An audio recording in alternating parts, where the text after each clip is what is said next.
What's up everybody, Nivarius here and welcome to Crusader Kings III Crash Course. In the next couple of minutes I'm going to show you the basics of this game so that you are proficient at slaughtering, enslaving and enlarging your empire, making babies and getting lots of concubines. Let's get started. Number one is the era. That is a really important decision that you have to make. We got 6 eras available. We got 867 to all the way up to 1066 and all of these eras are different. For example, if you want to start right in the beginning, Wrath of the Northmen, then you're in for quite a ride if you play in Ireland or Great Britain, because you're going to get raided a lot by the Vikings, for example. If you, however, play as a Viking, you're going to have a blast raiding those territories as well for yourself.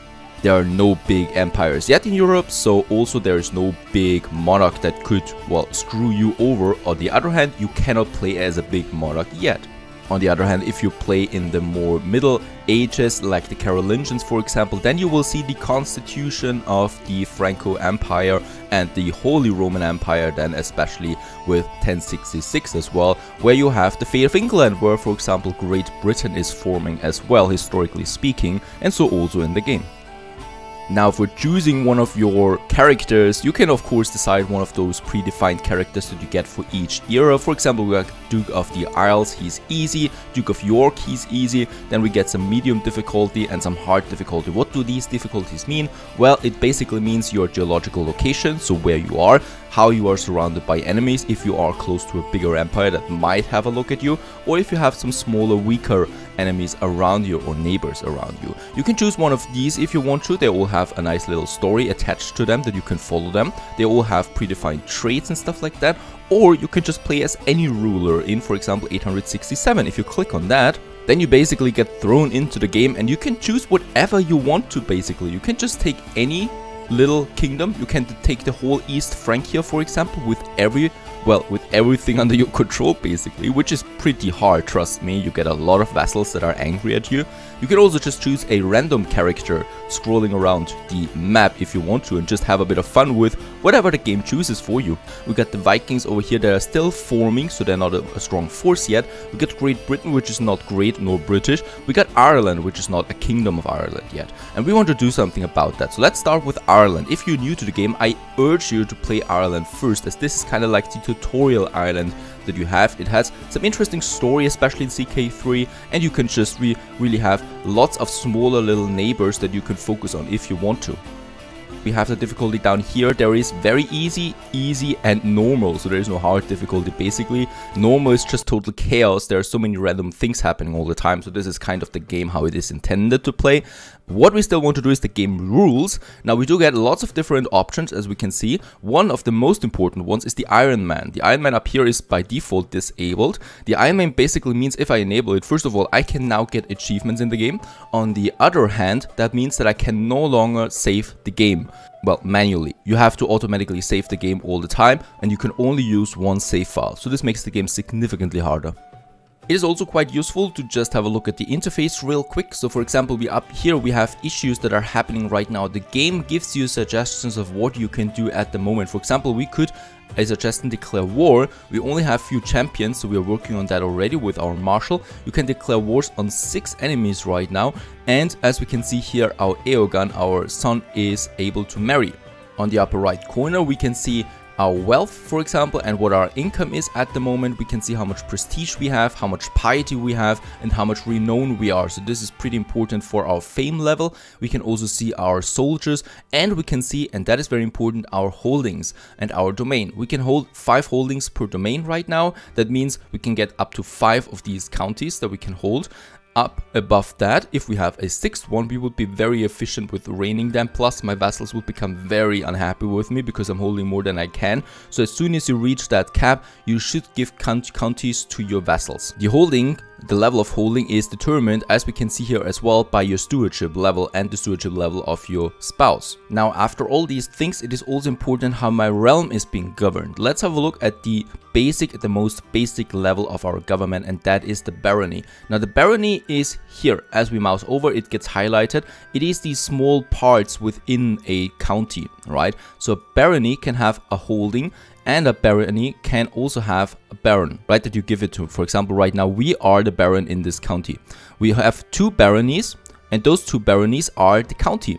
or in this case, for Ireland, it is the Earldom of Thomond. That is my county. So this is the next basic level.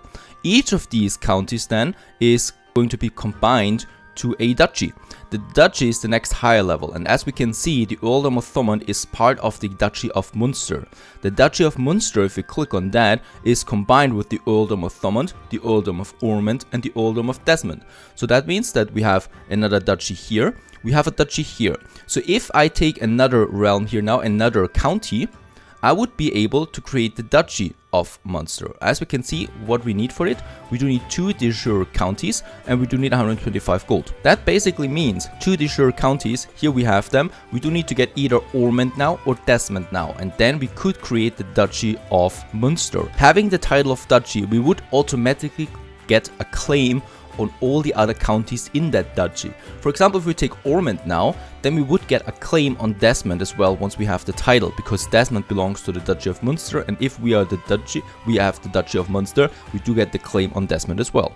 This is the most basic in politics as you can go, so it is very important to keep that in mind. When we look around, for example, we get the Duchy of Connacht here. So the Duchy of Connacht has the Earldom of Breffne and the Earldom of Connacht itself. So in that case here, those two are being then combined into the Duchy of Connacht. If I have one of them, I could create the duchy, or in this case here, I do need 2 de jure counties here as well. It only consists of these 2 here though, right? So it would be the Earldom of Breffne, which is this territory here, and the Earldom then of Connacht, which is this one here. The Connacht, on the other hand, is then divided into 4 baronies, as we can see. So this is the most basic one.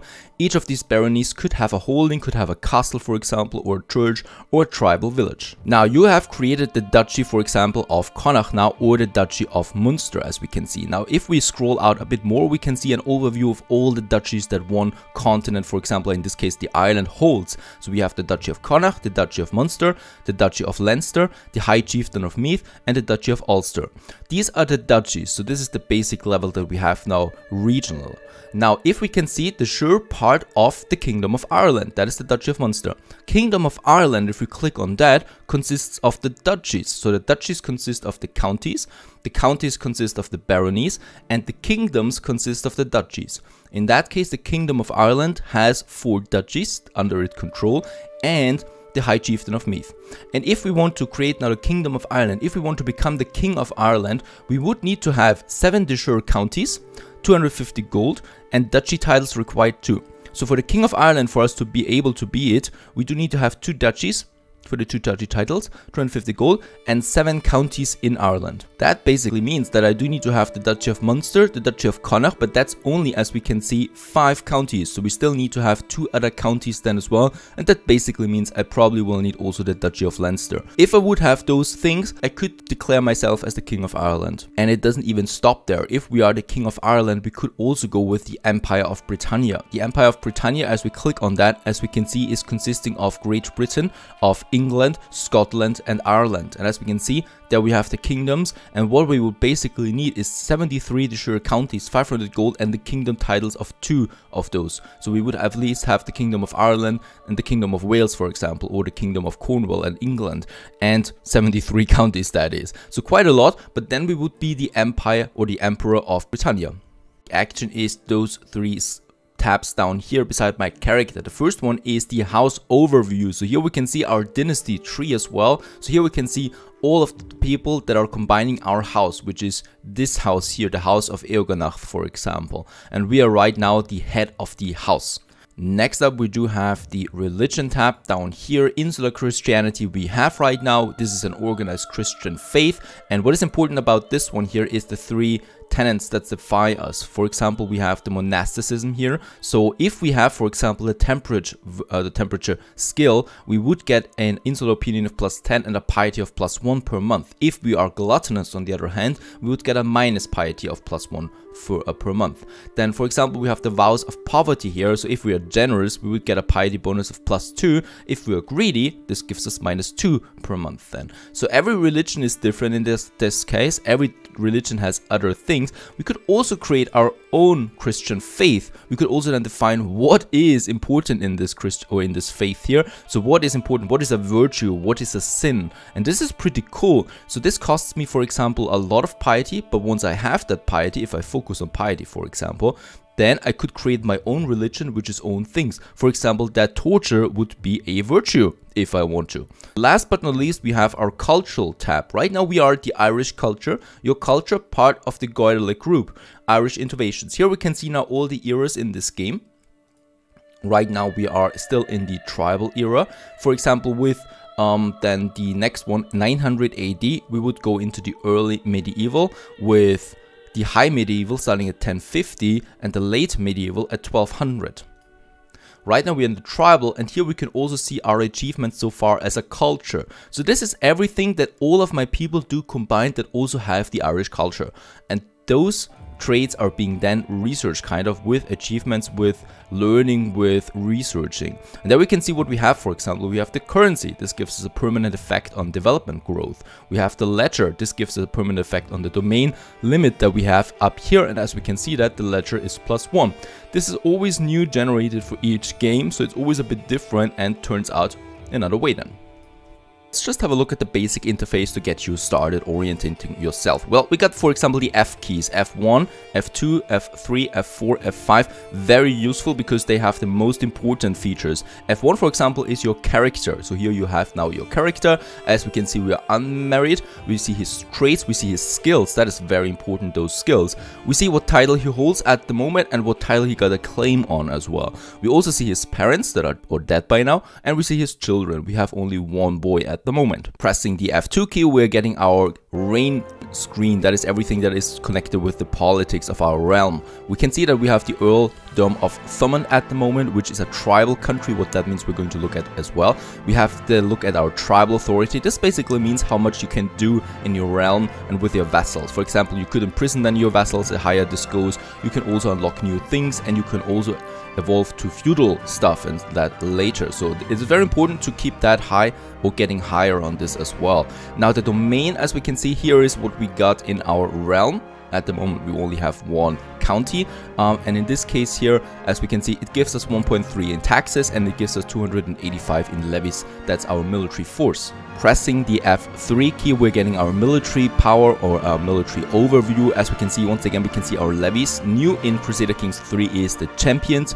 These are special units. These are characters as well in the game like us, and they have some special skills, especially the prowess skill that we can see here. Everything above 10 basically is very good to use in your army, and you basically want to have these champions here. First of all, you want to have all of them that you can have, so 5 we should have at the point, and we can see who is who, and it's a good idea if some of them likes you and he's good at fighting, you might just as well promote him to something else. For example, give him some land or give him a wife or something like that, so they keep happy with, or they stay happy with you. Another very important thing that you should do in the beginning right away is having a look at your army. If you want fast expansion, especially towards your surroundings, then you need to also create some man-at-arms regiments, because your basic levies, they will not do. You know, this is a very small number, so you can create some men-at-arms there. In the early Middle Ages, it's prestige. In the Middle Ages, once you have the feudal state, it's golds that you can buy these armies with.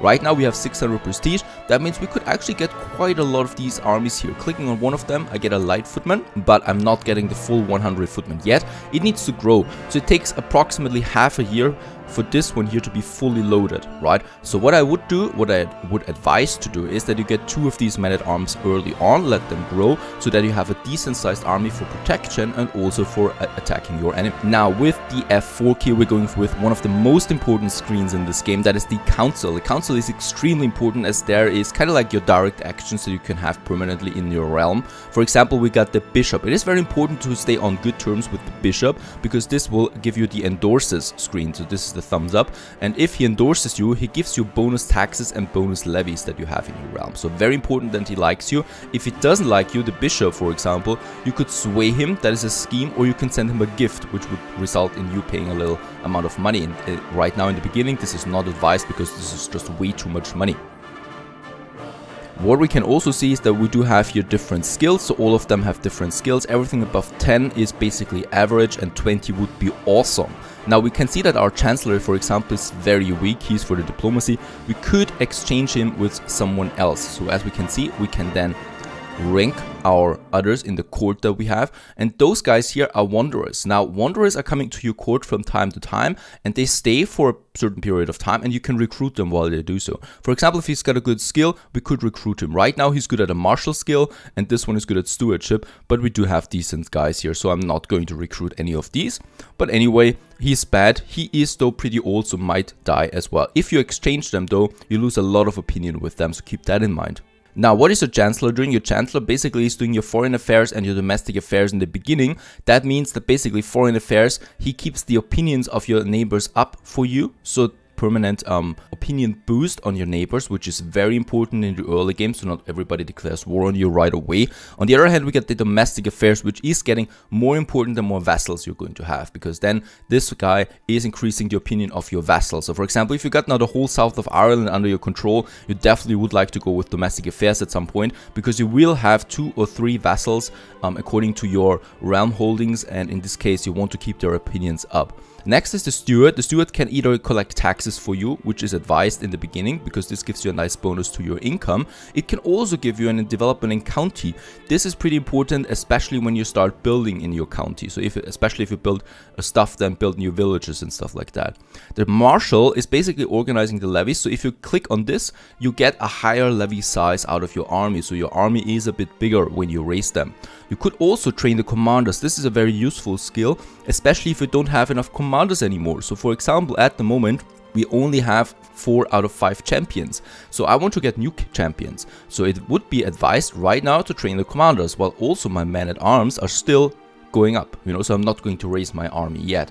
But if I do, I'm going to switch to organize the levies. The spy master is the last one and one of the most important ones. He's got a very important skill here, that is disrupt schemes. As long as you do not have a scheme going on, you should activate this one, especially if you have vassals that have a high intrigue level. Because those guys, and especially if they hate you, they might scheme against you, and he can discover those schemes, right? So this is very important. If you have a scheme going on, you can activate the support scheme and get a scheme bonus on that. Plus you also have the find secrets. With this you can find hooks on your opponents that you can use to blackmail them, for example. So this is also something to use occasionally. It's very fastly done, so it's not a long-term skill. Next screen that we have is with the F5 is the court, and in the court you can see all the people that are in your court right now, and you can see the courtiers. So those are people without any titles yet. You can give them something if they're good at anything, right? So if they also like you a bit, well, it might be a good idea to give them something and they take a bit of control.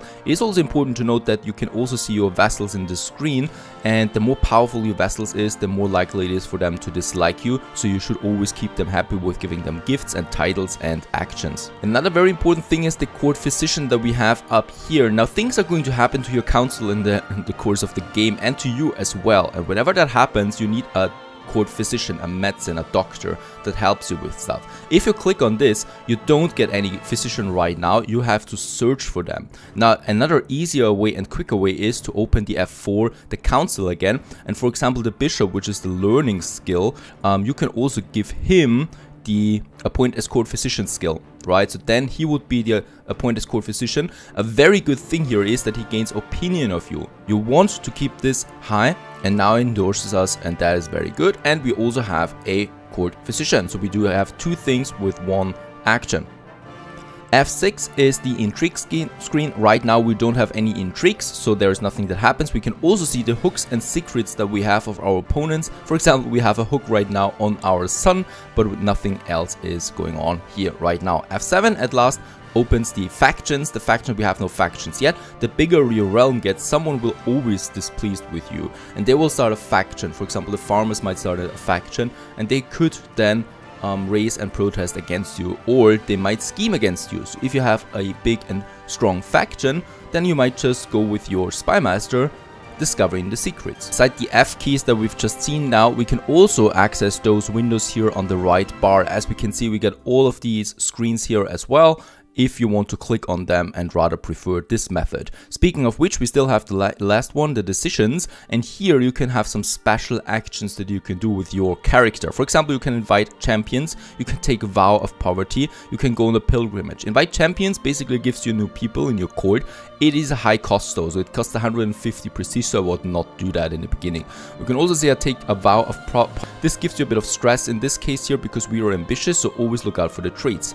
Now, speaking of the traits of your character, as we can see, we do have certain traits, so you have to look at them closely because, for example, a torturer does not want to be kind to people. If you are kind to people, this will give him stress like we've seen just now, and the stress level goes up. The higher the stress level, the higher the chance of a mental breakdown is, and this will weaken your character significantly. So in Crusader Kings 3, it is very important to stay true to your character, what his traits are. You usually get a recommendation in each dialogue screen what you should be doing. Now, speaking of our character, finally, we do have our main skills that I've shown previously already. We got, for example, 10 stewardship and we got 13 intrigue. So we can already see what his speciality is. He got 13 intrigue skill. That means in this game, we could be very good with scheming around, making schemes, murder plots and stuff like that. Our son, on the other hand, is very good with intriguing as well. So he comes just like his father. That is not often the case. Sometimes they rather go with another route. What we do in the beginning right away now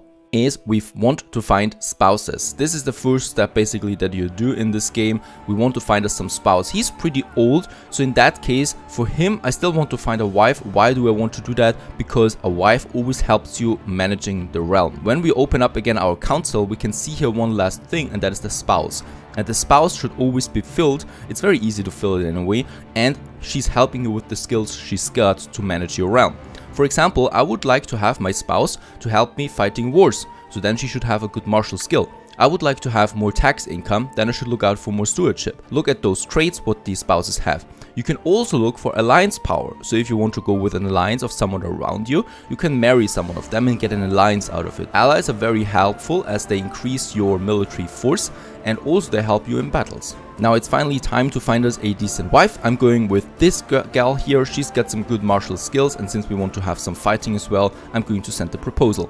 That is for her. Now my son is more important though, and he's not got a spouse yet. For my son, I have a different route in mind. My son is going to be my heir and he's going to take over.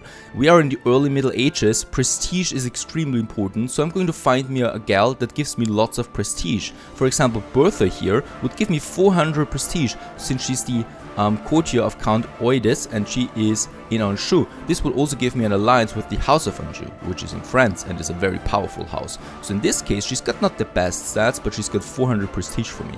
And we can use that prestige once we take him over, and that prestige results in a lot of actions that we can do with him. Let's send it out. Lifestyle choices are new in Crusader Kings 3, and they basically define what your character specializes in. It is very important to choose one, and you want to choose one that is kind of close to his stats. So as we can see, intrigue is pretty powerful. So what we'll see is that in the intrigue skill, he already gets a bonus as well because of his education. You gain 20% more experience in this lifestyle. It is urgently advised to do that. Now, as we can see, we got an old character, and thus we have full 2 trees here fully already learned. That is pretty powerful. So we get a powerful character right early on. In that case, we still need to find us a focus we want to go with. You can look it up what you want. If you want to have high fertility, for example, temptation focus. Though since he is old, we're not going to get any more children, so I'm rather going with something else, for example, that gives me another intrigue bonus on top of everything else. Let's select it. Now we've selected it, and now we gain experience points in the intrigue lifestyle, and that means with certain actions and stuff that we're doing, we get experience points, and with that we can unlock new points. In this case, the seducer is still open, so in this case, this will be our only option right now that we can go. And this is basically it. With all of this knowledge, you can start your own game now. Just let it flow, just experience the beautiful stories that happens. The big part of Crusader Kings 3 is that it is so total random. So I urge you to play it on normal difficulty. You can even play it on easy as well if you want to, and you're going to have a lot of fun. And just play along, read the text. Just think about what your character would like in this game. Think about him as an RPG game, and in that case, get started on getting new territory and making babies, of course. I hope you enjoyed this one. Stay tuned.